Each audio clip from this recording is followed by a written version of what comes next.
We have slowly been getting back into the groove of Master Duel, and I can't lie, it's been very fun playing this game once again, mainly because of the Legend Anthology and the Synchro Link event. But what I have for you today is an incredible run, probably in the title or thumbnail of the video, going flawless for the past hour and a half, starting at around 6:20 p.m. Eastern, going all the way to almost 8 p.m.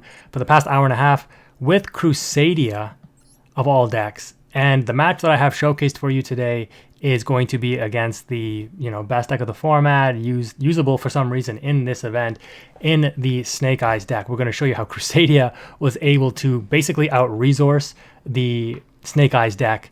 And we are one match away from going flawless to getting all the gems. I wanted to record this though before I took my, potentially got a loss on my last match here. But we're going to take a look at this 16-turn monster and break down how CRUSADIA can actually win out in a grind game against Snake Eyes of all decks.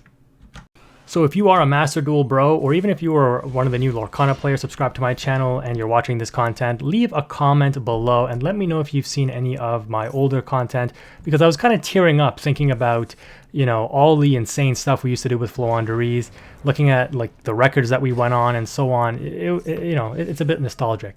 So anyways, I actually lost this coin toss and my opponent opted to go first. So that's like, okay, that's great. CRUSADIA wants to go second, which is crazy to think, a format where you actually want to go second. My opponent discards a Nibiru for the DIABELLSTAR, and I'm like, I'm happy to see that because obviously we are very prone to getting Nibiru'd.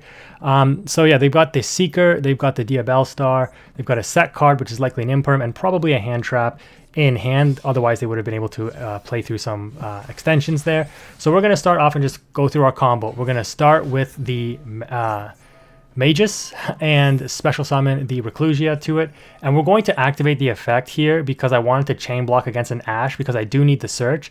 But as I expected, the opponent has the Imperm anyways, so it's going to end up negating the Magus regardless. But because we start off with the Arborea, we're going to be able to banish it and save ourselves from popping the Reclusia here, which means we can now use it as synchro material. So we go into the Regulux and then we special summon the Draco to get back the Reclusia.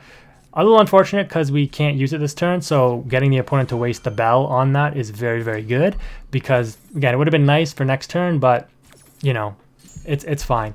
The thing we have to worry about though is this DIABELLSTAR being able to bring itself back and then set a simple spoils trap. So that's really unfortunate. We're going to go into the Equimax here and then special summon the Arborea, so that when we Kaiju away the DIABELLSTAR, we can negate the effect by attributing this.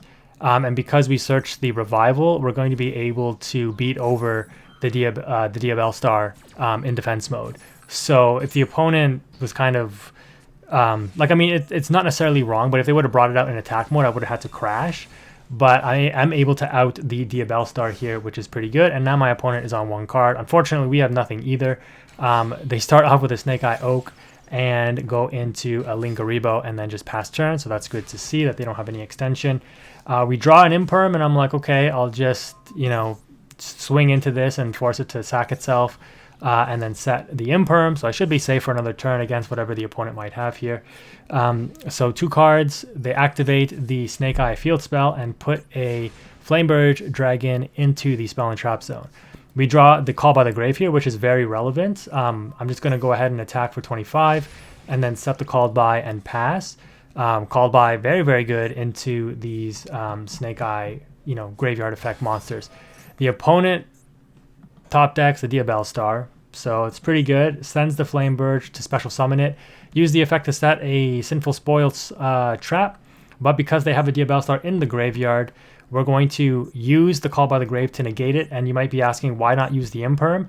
The reason is because I want to negate this for the next turn as well, because I plan to beat into this. The opponent opts not to crash, and that's good for me because all I need to do is draw any monster, and I thankfully do.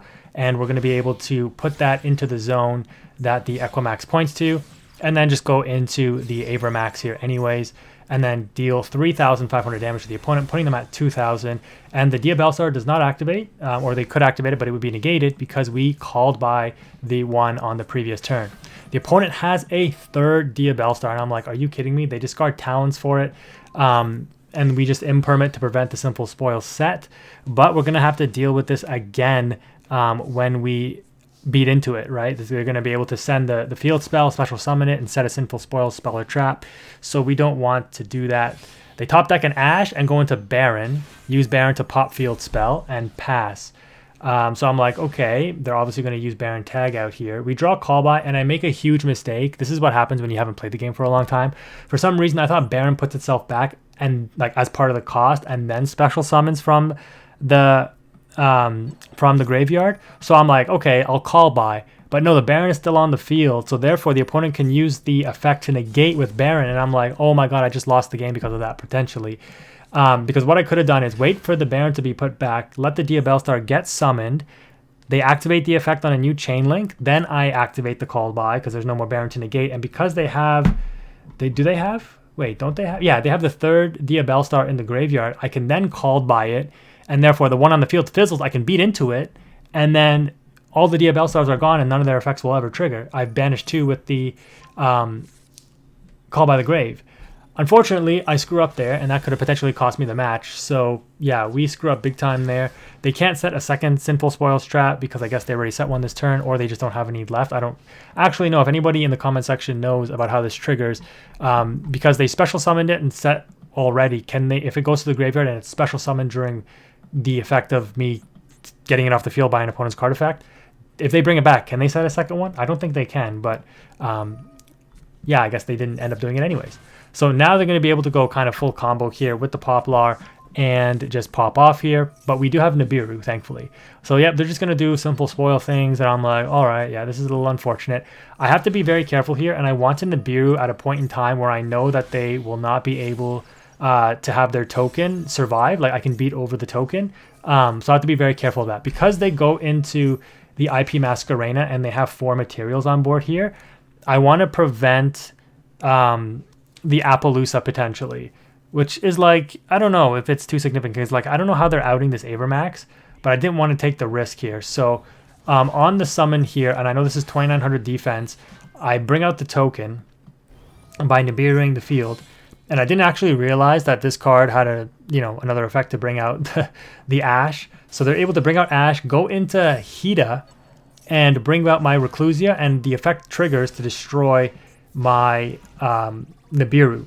And I'm like, okay, well, I'm bound to start top decking Kaijus now because I don't think I've seen one, right? And I play like 9. We do top deck a Raiden, and I get the Hida off the field, which prevents the effect from being triggered. And the reason I have to do this is because every turn they can target the Reclusia and just bring it back. But even if they don't pop anything, they can just link climb with it, right? And so I need to prevent that. So I'm like, okay, let me just go ahead and put out the Raiden, because this is actually a good one to top deck, because I could top deck one of the 3300 Kaijus and beat into the opponent. The opponent at this point, though, like they have 21 cards left in their deck.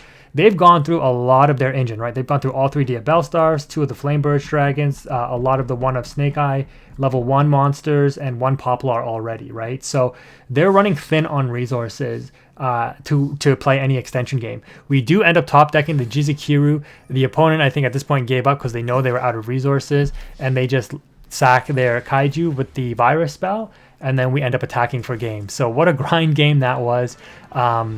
A little bit of luck for me in the end, but hey, the opponent drew into all of their Diabellstars, so you can't really fault me for top decking a Kaiju. But let me know if you enjoyed this video, if you want to see more Master Duel content. Slowly learning the game again, but going on this run really kind of invigorated me to love the game again, because yeah, it's just funny. I have a lot of other funny games I could show you from the past hour and a half here, but let me know if you want to see them. I mean, by the time this video gets posted, those will probably be out of the replay list, but yeah, it's been good, guys. Yeah, let me know what you think. Anyways, drop a like if you made it this far. Thank you again for watching. Quantum is out.